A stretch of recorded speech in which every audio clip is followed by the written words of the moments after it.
Hello there guys and welcome back to the channel. Right, so today we are going to be checking out rank 4 Silver Surfer, and I do know that a lot of people do not value this champ too highly. However, I like him a lot more than many people do, and I actually myself end up using my rank 3 6-star Silver Surfer in Alliance Quest map 8 whenever I'm not running Liquid Courage Double Edge. So huge thanks to Pika for sending in this comprehensive showcase. There's quite a lot of footage, so we're gonna have to fast forward a few bits. But before we get any further, if you want to submit your own videos showcasing your rank 4 6-star gameplay of more interesting rank 4 champions, or if you want to just showcase a champion that you think is undervalued in community and you have a really nice comprehensive guide and showcase for that champion, then the best way to send in all those videos to me is via Ebzone. I will leave a link in the video description below. They are also currently doing a giveaway for spring cleaning for you guys that you can enter. I will leave a link to that video also. But most importantly, just click on the link, tap on try it for free, enter your username or any name you wish, enter your email account, and account will be created for you. Then you will be put directly in touch with me. And then you can drop me a message, ask me any questions you want. It's one of the more convenient ways how to get in touch with me as well. And obviously submit your gameplay if you choose to do so. In near future, I will also be trying something interesting with Battlegrounds. That being said, let's go and check out the Silver Surfer gameplay. So this first one is against Super Skrull. And Super Skrull is a genuinely annoying opponent. And this is Alliance War. So using Silver Surfer in Alliance War and offense, that is not something that I see too often. However, there is a tactic that enables Silver Surfer to play slow, so that surely does help a fair bit. Unfortunately, there he lost his first debuff, which is the power gain, but he dropped his level 1 and gained double furies, which obviously is exactly what you need to kind of get your damage ramp up going. He basically baited out that falter now, and let's see how he is going to answer here. So once again, he triggers an armor buff, so that lets him place another slow with one of the offensive tactics. I'm not entirely sure which was the offensive tactic because we never get to use it. And now he's pretty much fully ramped, and at this point he can just go for a massive level 2 and do a ton of damage. Now, another cool thing is that he chose not to use in this fight, obviously because it is still fairly possible to play around that falter. Is Silver Surfer does have Vigilance, which enables him to completely bypass miss mechanic as well. So here he drops another heavy, inflicts the slow, 3 armor breaks, wonderful, and he's just gonna go in for a level 2 there. Sweet. Very clean, very beautiful fight. Now let's jump to the next clip, and this is also going to be quite interesting. So this is going to be Silver Surfer with Matador power build-up, Moth to the Flame in Act 7.45. 7.4 somewhere. Forgot exactly which quest, but it's definitely in 7.4, so trust me on that one. So here we go. Silver Surfer against Hulkbuster.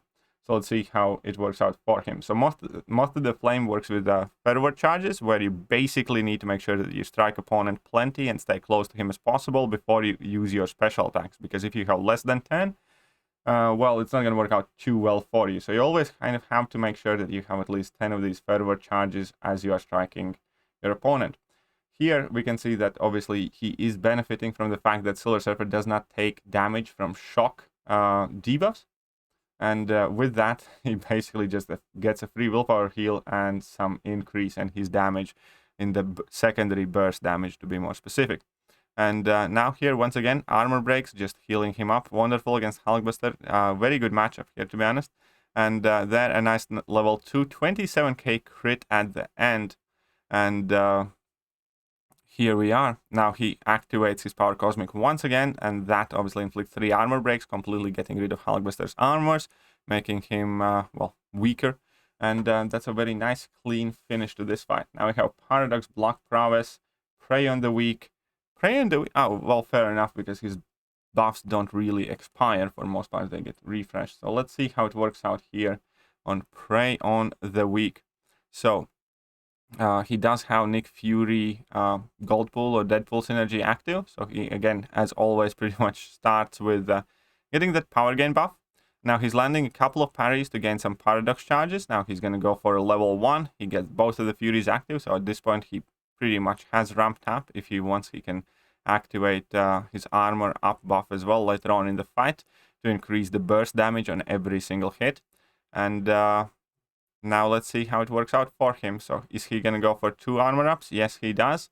Drops to level 1. Venompool has slowly but surely gained plenty of buffs himself. You can see that he has some of the passive Furies that are active as well. 6 paradox charges. So I do want to see how this fight is going to end with a nice big level 2. Ooh, that was a 22k crit, 22k non-crit. I knew that last hit had crit. It would have been so much damage. It would have been so sweet. But nonetheless, he just safely drops a heavy attack to finish off the fight in 56 hits. Finishing a fight in Act 7, 56 hits, it's not bad at all. Now he's going to be going up against Armored Assault, which obviously is a fairly tricky node to take for a lot of people, especially, you know, if armor ups are ever so present. But I love this bit where he just disabled that Arc Overload armor up pretty much immediately. And it worked out quite well for him. He just dropped a heavy attack in the air, still placing the armor buffs. And now he wanted to make sure that he baits out his, Iron Man's special before he drops his own and gets his Furies. So at the moment, he just have the 2 Fury buffs active, which are ultimately the most important buffs to have for damage. Obviously, because of his Sig ability, those Furies also get increased potency, so they do matter a lot. Those Fury buffs definitely do matter a lot. Here he just drops his level 1 in Iron Man's block in order to inflict armor breaks and gain double armor ups himself. And here we are. Let's see how quickly he can finish the fight out from this point. Now, that was a very clever use of his phasing. He basically phased that level 1 at the same time enabled his power gain. That is something that I like to do a lot with Silver Surfer as well. And here we can see that it's quite easy to finish off this. Now, Iron Man's only at about 10%. Obviously, 3 armor breaks also help him increase his damage further. So this was a fairly straightforward fight, and just addition. Oh, this is going to be fun. I do believe that this is going to be fun, because whenever you do see these lightning adoption nodes, there are multitude of champions that can cheese them. You know, most kind of popular ones would be either Ghost or Kingpin. Then we also can use a lot of Captain Marvel movie version and a bunch of other champions that can do exceedingly well on nodes that just seem to give you, unlimited amount of debuffs for your abilities to interact with. And Silver Surfer is actually one of those same champions, because his burst damage increases for each of those Cold Snap, Incinerate, or Shock debuffs that he has active on him. Now, obviously, Havoc has a massive energy resistance, so in this fight it's not going to seem as impressive, so I hope he showcases us another matchup. But it's a good, again, utility showcase of Silver Surfer, and the fact that he does have access to basically a permanent armor up buff. Once you have triggered it, it's not going to go away anywhere. And, well, realistically, you don't need to care about anything your opponent does there at that point. Unfortunately, he did get some armor breaks because he got hit in the face. Aha, I did not read the Fisher node, I think it's called. Whenever you get hit, you get an armor break placed on you. But it's okay, because he got his armor up back on. And at this point, he's just healing tons from willpower, because he's taking no damage from cold snaps. And, obviously there is still a poison debuff, armor break debuff, and it's the willpower heal fiesta for the win. We can see him regaining his health extremely rapidly. And he's just waiting for his power energize buff to expire so he can refresh it and refresh rest of the power cosmic buffs that he has active. Gonna go for level 3. Will that finish? No, that left out. Oh, okay, that was just about enough. That was just about enough. And now I hope we get a similar node combination. I should have checked out the node combination. But this is going to be against Sentinel. Now, these are different nodes. We have Bubble Shield, as we can see, so he has to be careful with how many hits he blocks.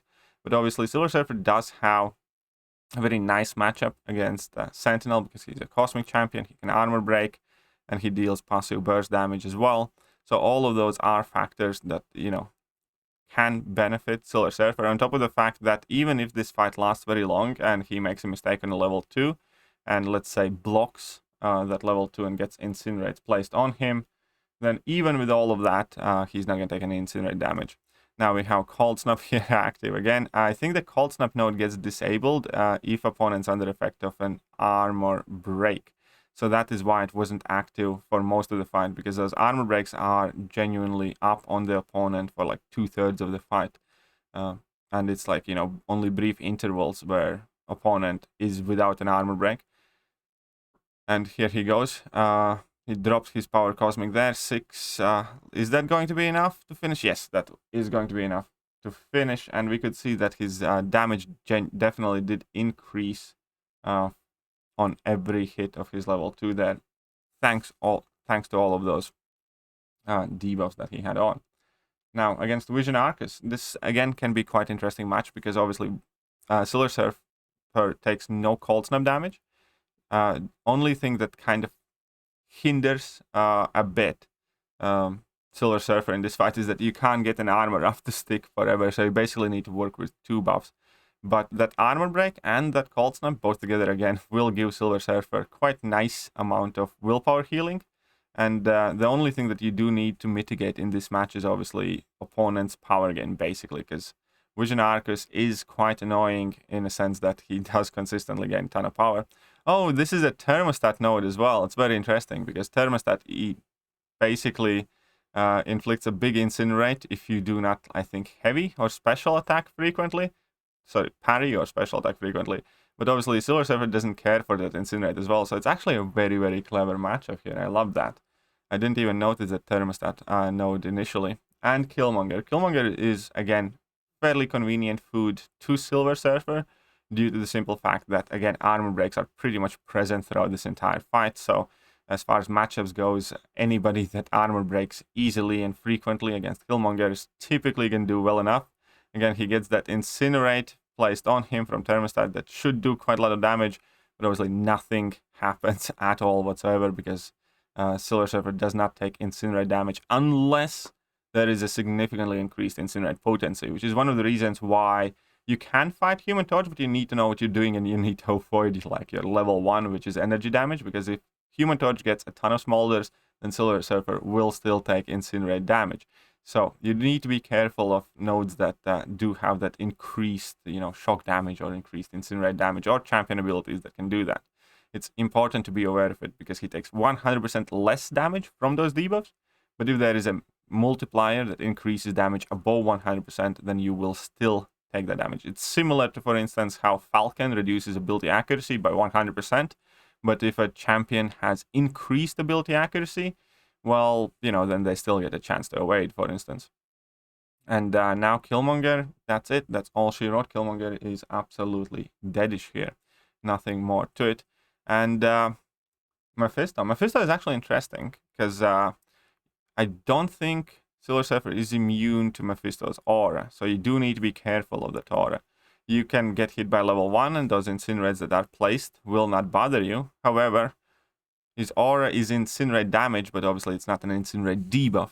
So just like Silver Surfer can take damage from Incinerate passives, this aura also deals damage to Silver Surfer. So it is important to keep it in mind. And yeah, his sometimes flat out immunity is just better, like in a matchup such as this. But, you know, you can still squeeze through. You can still squeeze through in less than optimal matchup. Here is class disadvantage, being wary of Mephisto's Incinerates, everything else. So he drops his heavy attack in order to place armor breaks and gain his energize or power gain buff. But he does need to be very careful of the Incinerates there. He does need to be very careful of those Incinerates. So he drops a heavy in order to get an armor up and refresh the rest of his buffs once again. Triggers Thermostat, which obviously does absolutely nothing.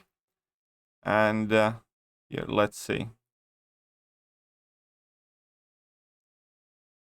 Let's see how it works out. It has been, you know, fairly finicky, fairly close, fairly tight fight here against Mephisto. He drops his level 2, and that level 2 was big enough to finish the entire fight. Right, we have a couple more clips, and in this one clip, we do have Labyrinth of Legends Star-Lord solo. So Star-Lord's of... Oh, sorry, we have Winter Soldier first, and I think then is the Star-Lord solo. My bad. Let's see how he does against Winter Soldier. So he has Odin's buffs as well, and there seem to be Heimdall involved. So this is going to be a bit jacked up Silver Surfer. This is going to be a bit synergized, jacked up, because the more buffs, obviously, the more damage Silver Surfer can do. Now he has his Fury buffs active. He has Aptitude that increase the potency of those Furies as well. And he is doing, more damage than he normally would. We can see here, critting for 12k on a medium, or 10k on a medium in this case. He gets his last buff, uses his unblockable in level 2, and a single level 2 does quite nice amount of burst damage. Now the thing about Silver Surfer is that it is quite quick to ramp him up, but obviously his ramp up is limited, and he's not necessarily the best champion for super long fights. Now, a fight like this against Winter Soldier, obviously he's pretty much, perfect, or that's a great distance kind of fight for him. There's not too much to stress about. But when we're going up against Star-Lord, then you ramp up within your first, 20, 30 hits, and that's there about where you're going to stay. Also, in this clip, he does not appear to be using the pre-fights of Odin and Heimdall and things like that. So he doesn't have as high damage output here anymore as he did in that Winter Soldier fight. Now, I did see this fight, and obviously I'm going to show him basically ramp up and do the damage fully, but then we're going to fast forward for the majority of it, because, again, once Silver Surfer does ramp up to whatever damage he's going to be at, he's going to be fairly static unless some sort of additional nodes or abilities are involved that could potentially help him increase that damage. So here he is. He's probably going to be waiting for the double armor ups. Yes, so he has 2 armor ups and 2 Furies. One thing about Silver Surfer, though, that a lot of people underestimate is exactly how tanky he is. With those 2 armor ups active, he's actually a massive, massive tank. And he's not that easy to kill in many situations. And that is going to be proven by a clip that I'm going to showcase to you guys in a bit after this clip that we are watching right now. So he's going to build up to level 3. The level 3 is not used in majority of the shorter fights because, there's not that much need for it. But in any kind of longer fight where you would play with Silver Surfer, it is worth going for it because it gives you an aptitude buff. The problem with an aptitude buff, which a lot of people don't realize, is aptitude only affects buffs that are activated after it or during the duration aptitude, was active. So if your Furies were active, you actually want to kind of let them drop off and then trigger aptitude. And that's in general the story always. Aptitude does not affect Fury buffs that are already active. So it's quite important to know that. It only activates the new ones that get activated while aptitude is also active. But here we are. So now he's fully ramped basically against Star-Lord. It's all going to be building up to level 2s, dropping some nice level 2s. I'm going to showcase that. And he does get in the solo, but it takes a while and takes quite a lot of hits. So we're going to be fast forwarding here. Again, we can see that slowly but surely that Star-Lord is being chipped down. And obviously due to recoil, Silver Surfer is on quite low health himself. Some would say that he barely squeezed in there. And that is going to be the finish of the fight. We're going to see that it took about 394 hits. Now this fight, though, it can be quite interesting here against Havoc. Again, because, well, we already saw a Havoc fight, so I'm going to forward this one a bit further. It is... Okay, no, actually we're going to leave this. Because this is a frustrating lane in 7.4, where opponents' special attacks are always unblockable. And whenever you dex, you reduce your paradox charges. So the entire point of this lane is do not dex too often and work with those steadfast buffs that, it gives you in order to be able to block unblockable hits. And it's all about kind of managing your combo meter and how many times you dex. The standard typical way in fights like this is to get your power control abilities to help. So opponents use less special attacks, and if they use less special attacks, you don't need to dex unblockable special attacks too often. That is my recommendation for a lot of the fights here. However, obviously, often, you can get through fights with less than ideal counters, and this is quite a decent showcase here, because Silver Surfer genuinely does counter Bishop extremely well, obviously. He also benefits from those extra buffs active on him, and we can see that he's going to be finishing this fight with pretty much full health, also thanks to healing from willpower when Havoc places the plasmas there, and you know, it genuinely works out quite fine. And this is kind of like a good showcase that Silver Surfer, you know, can put in work in less than ideal circumstances as well. Going to be going up against Blade here as well with the same node combination. However, this time he starts with like 7 paradox charges, so it's going to be much easier not to drop below 3, which kind of makes it significantly more annoying if you do.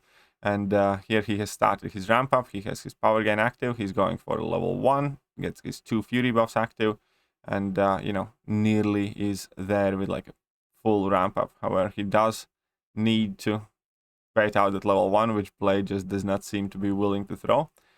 He takes the 2 hits in block because he still had the steadfast charges, I think they're called. But yeah, though this lane was fairly tricky for a lot of people, I must admit. This was one of the, you know, somewhat trickier Act 7 lanes, I would say. So it's quite sweet to see Silver Surfer putting in that work, and so that level 2 is very satisfying, by the way. If you are playing Silver Surfer, it is very satisfying to use that level 2. Because it has plenty of hits, it has energy damage, and typically there's some armor breaks active, and you know, it just feels like a substantial amount of progress is being made in a fight with that level 2. And now he's going up against the Lightning Adaption X23, and obviously Lightning Adaption again is just significantly enhancing Silver Surfer's damage. We can see that even the basic hits were hitting for only like, you know, few K, but he was already dealing more than like 4K damage with his secondary kind of like extra energy damage, and that is because he has all of those shocks placed on him. Each of those shocks do interact with his abilities and increases his secondary burst damage in every hit, and obviously that level 2 absolutely nullified that X23. I want to see that level 2 again. When I say that level 2 is satisfying, I mean it is satisfying.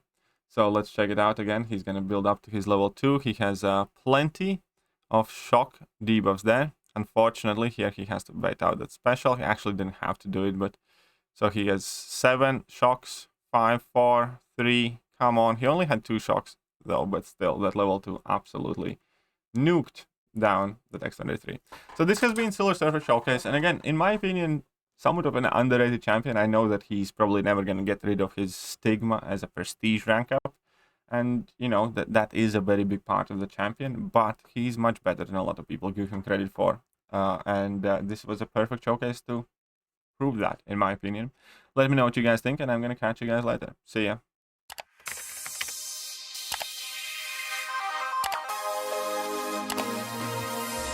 Hello there guys, and welcome back to the channel. So we have all the information about the